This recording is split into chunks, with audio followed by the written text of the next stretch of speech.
Semester 2 political science का ये बहुत ही ज़्यादा इम्पोर्टेंट सवाल है जिसे मैं आपको एक आसान नोट्स के साथ आसान भाषा में समझाऊंगा। अगर मेरा ये नोट्स आपके लिए हेल्पफुल हुआ तो मेरे चैनल को सब्सक्राइब करें, वीडियो को अधिक से अधिक लाइक एंड शेयर करें। क्वेश्चन है दोस्तों, राष्ट्रपति के अधिकार अथवा शक्तियाँ एवं कार्य की विवेचना करें। आपको आंसर कुछ इस प्रकार करना है। राष्ट्रपति देश की सरकार का संवैधानिक प्रमुख होता है, यानी संविधान ने राष्ट्रपति को देश की सरकार का प्रमुख होने का अधिकार दिया है और देश का प्रथम नागरिक होता है हमारा राष्ट्रपति। तथा भारत के राष्ट्रपति भारत गणराज्य के कार्यपालक अध्यक्ष भी होते हैं।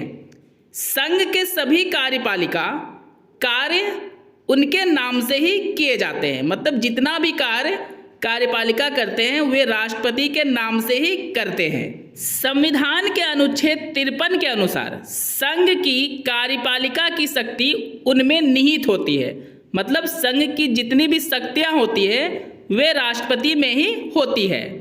वह सशस्त्र सेनाओं का सर्वोच्च सेना नायक भी होता है। सीधा सा मतलब है दोस्तों, चाहे सेना किसी भी प्रकार का हो उसका सबसे बड़ा अधिकारी राष्ट्रपति ही होता है। संघीय सरकार की समस्त कार्यपालिका शक्तियां संविधान के द्वारा भारत के राष्ट्रपति को ही प्रदान की गई है, परंतु भारत में संसदीय लोकतंत्र होने के कारण राष्ट्रपति अपनी शक्तियों के प्रयोग और कर्तव्यों के संपादन यानी उसे करने के लिए मंत्रिपरिषद के अनुसार एवं मंत्रिपरिषद के परामर्श पर ही निर्भर रहता है। सीधा सा मतलब है दोस्तों, बिना मंत्रिपरिषद के सलाह लिए राष्ट्रपति अपने शक्ति का उपयोग नहीं कर सकता है और ना ही कोई कार्य कर सकता है। दोस्तों अब आपको पैराग्राफ चेंज कर लेना है और लिखना है राष्ट्रपति की अधिकार अथवा कार्य एवं शक्तियाँ। राष्ट्रपति की शक्तियों का वर्णन अनुच्छेद 53 में किया गया है। राष्ट्रपति इन शक्तियों का प्रयोग खुद और मंत्रिपरिषद के सलाह के द्वारा करता है। चुनाव, राष्ट्रपति के चुनाव में इन सभी की भूमिका होती है और वो क्या क्या है दोस्तों, लोकसभा, राज्यसभा, विधानसभा और विधानसभा यानी दिल्ली और पांडिचेरी जैसी जो कि केंद्र शासित विधानसभाएं होती है। अतः दोस्तों विधान परिषद को राष्ट्रपति के चुनाव में कोई भूमिका नहीं होती है। कार्यपालिका की शक्तियाँ जो कि राष्ट्रपति में ही निहित होती है। नियुक्ति की शक्ति, प्रधानमंत्री, मंत्रिपरिषद, चुनाव आयोग, वित्त आयोग, न्यायाधीश, इन सभी की नियुक्ति राष्ट्रपति के द्वारा ही की जाती है। नेक्स्ट है वित्त आयोग, अनुच्छेद 280। इसमें केंद्र राज्यों के बीच कर का जो विभाजन होता है ये काम भी राष्ट्रपति के द्वारा ही की जाती है। नेक्स्ट पॉइंट है दोस्तों अनुसूचित क्षेत्र घोषित करना।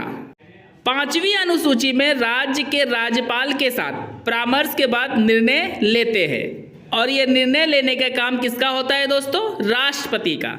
नेक्स्ट पॉइंट है SC, ST और OBC आयोग बनाने में अहम भूमिका राष्ट्रपति की ही होती है। नेक्स्ट डिस्कस करते हैं दोस्तों हम लोग वित्तीय शक्तियों को। पहला पॉइंट है धन विधेयक, संविधान के अनुच्छेद 110 में वर्णित है, यानी धन विधेयक के बारे में संविधान के अनुच्छेद 110 में वर्णन किया गया है। इसे 14 दिन के अंदर पास करना अनिवार्य होता है, चाहे ये कोई भी बिल क्यों ना हो। इसको सबसे पहले लोकसभा में प्रस्तुत किया जाता है। दूसरा है आकस्मिक निधि, संविधान के अनुच्छेद 267 में वर्णित है। इसमें पैसे निकालने के लिए राष्ट्रपति को संसद की आवश्यकता नहीं होती है, राष्ट्रपति स्वयं इसका प्रयोग करता है। जैसे अकाल में या आपदा के समय, इस समय राष्ट्रपति को पूरा अधिकार होता है कि वो पैसे निकाल के इसका उपयोग अपने अनुसार कर सके। नेक्स्ट है दोस्तों विधायी शक्तियाँ, विधायक बनाने संबंधी शक्तियाँ। दूसरा पॉइंट है किसी भी बिल को पास करने में भूमिका। संसद का अभिन्न अंग लोकसभा, राज्यसभा और राष्ट्रपति ये तीनों मिलकर ही संसद का निर्माण करते हैं। राष्ट्रपति का हस्ताक्षर अहम भूमिका निभाती है अंतिम में, मतलब किसी भी प्रकार के बिल को पास करने में राष्ट्रपति की हस्ताक्षर की अहम भूमिका होती है।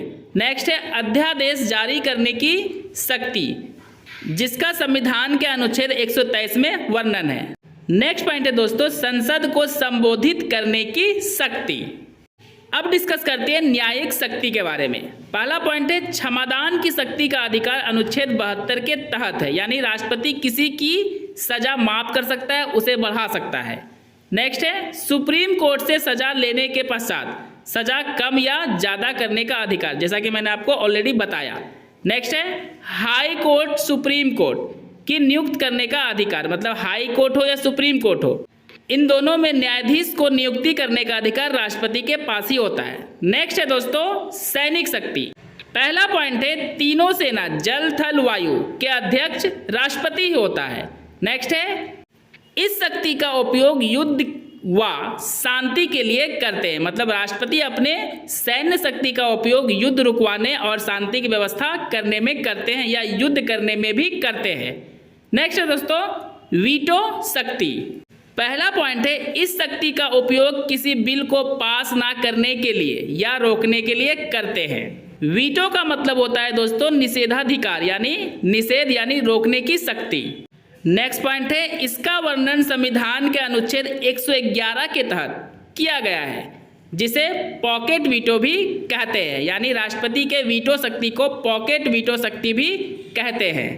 लास्ट में डिस्कस करते हैं हम लोग दोस्तों आपातकालीन शक्तियाँ। पहला पॉइंट है इस शक्ति का इस्तेमाल राष्ट्रपति स्वयं करते हैं, जिसके लिए अनुच्छेद 352, 356 और 360 है। नेक्स्ट पॉइंट है इस शक्ति के अंतर्गत 3 शक्ति आता है जो भारतीय संविधान के अनुच्छेद 352, 56 और 60 में वर्णित है, तथा तीसरा पॉइंट है तीनों शक्तियों का प्रयोग मंत्रिपरिषद यानी मंत्रिमंडल की सलाह पर होता है। दोस्तों मेरा ये नोट्स अगर आपके लिए हेल्पफुल हुआ है तो चैनल को सब्सक्राइब करें, वीडियो को अधिक से अधिक लाइक एंड शेयर करें।